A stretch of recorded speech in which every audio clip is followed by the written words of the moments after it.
रात का तीसरा पहर था। आसमान में काले बादल घूम रहे थे और दूर कहीं बिजली कड़क रही थी।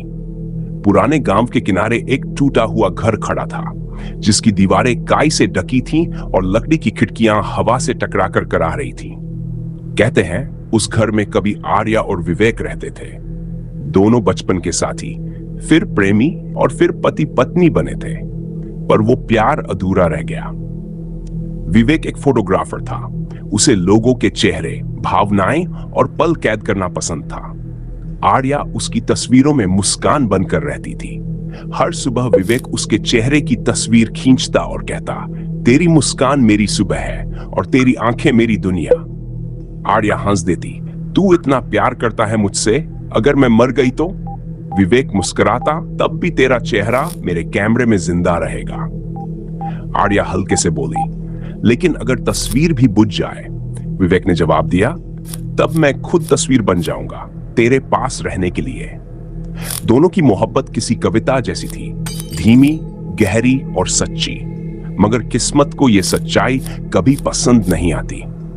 एक दिन अचानक शहर से लौटते हुए विवेक की गाड़ी खाई में गिर गई। लोगों ने बताया वो मौके पर ही मर गया। आर्या को कुछ नहीं कहा गया, बस राख की एक डिब्बी दे दी गई। उसने उस राख को अपने सीने से लगाकर कहा, अब तू यहां रहेगा हमेशा।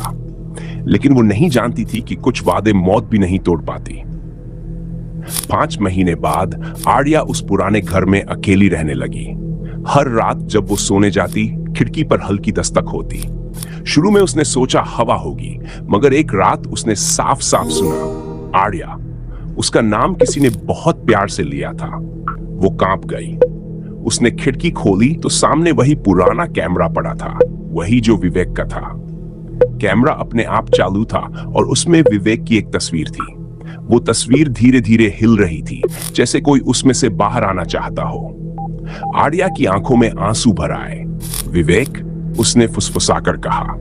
अचानक कमरे की बत्तियां बुझ गई। चारों तरफ ठंडी हवा घूमने लगी। लकड़ी के दरवाजे से चरमराहट की आवाज आई और दरवाजा अपने आप खुल गया। अंधेरे में एक आकृति नजर आई। वही ऊंचाई, वही चाल, बस अब चेहरा धुएं से ढका हुआ था। वो विवेक था, या यूं कहो उसकी आत्मा। आर्या की सांसें थम गई। वो डर और मोहब्बत के बीच कांपती हुई बोली, तू लौट आया। विवेक की आवाज दूर से गूंजी, वादा किया था नन, तेरे बिना नहीं रहूंगा। आर्या ने आंसू पोंछे, मगर तू मर चुका है विवेक। वो बोला, प्यार मरता नहीं आर्या, बस शरीर छोड़ देता है। कमरा धीरे धीरे ठंडा होने लगा। आर्या को अपने कंधे पर किसी का हाथ महसूस हुआ, ठंडा पर जाना पहचाना। वो पलटकर बोली, तू वापस क्यों आया है? विवेक की परछाई बोली, क्योंकि तू अब भी मुझे छोड़ नहीं पाई। तेरे आंसुओं ने मुझे बांध रखा है।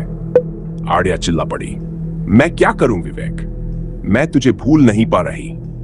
विवेक की आवाज कांप गई, तू भूल जा मुझे आर्या, वरना मैं कभी मुक्त नहीं हो पाऊंगा। आर्या की आंखों से आंसू टपकने लगे।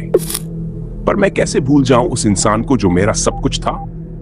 विवेक आगे बढ़ा।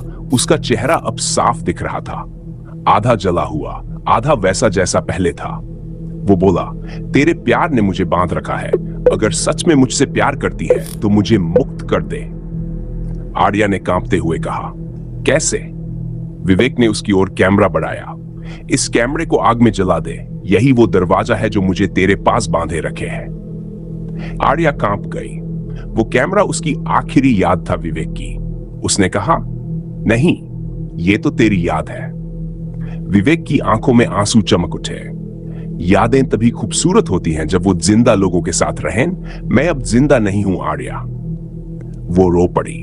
उसने कैमरा उठाया और पास रखी लकड़ी की अलमारी से माचिस निकाली। कांपते हाथों से आग जलाई और कैमरा उसमें डाल दिया। धुआं उठा और उसमें विवेक का चेहरा मुस्कुराया। धन्यवाद आर्या, अब मैं आजाद हूं। आवाज धीरे धीरे हवा में घुल गई। कमरा खाली हो गया। आर्या जमीन पर बैठ गई। उसके आंसू बुझती राख पर गिरते रहे। उसने हवा से कहा, जाना जरूरी था तो इतना प्यार क्यों दिया था विवेक? कोई जवाब नहीं आया।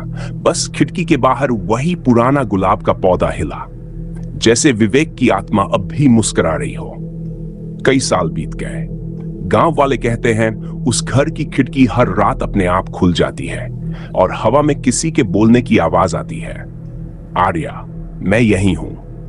लोग डरकर उस रास्ते से नहीं गुजरते, पर जो सुन ले वो आवाज, उसकी आंखें भर जाती हैं, क्योंकि वो आवाज डराती नहीं, वो मोहब्बत की अधूरी पुकार लगती है। कहते हैं सच्चा प्यार सिर्फ जिंदा नहीं रहता, वो मरकर भी वहीं रहता है जहां पहली बार किसी ने मैं तुझसे प्यार करता हूं कहा था।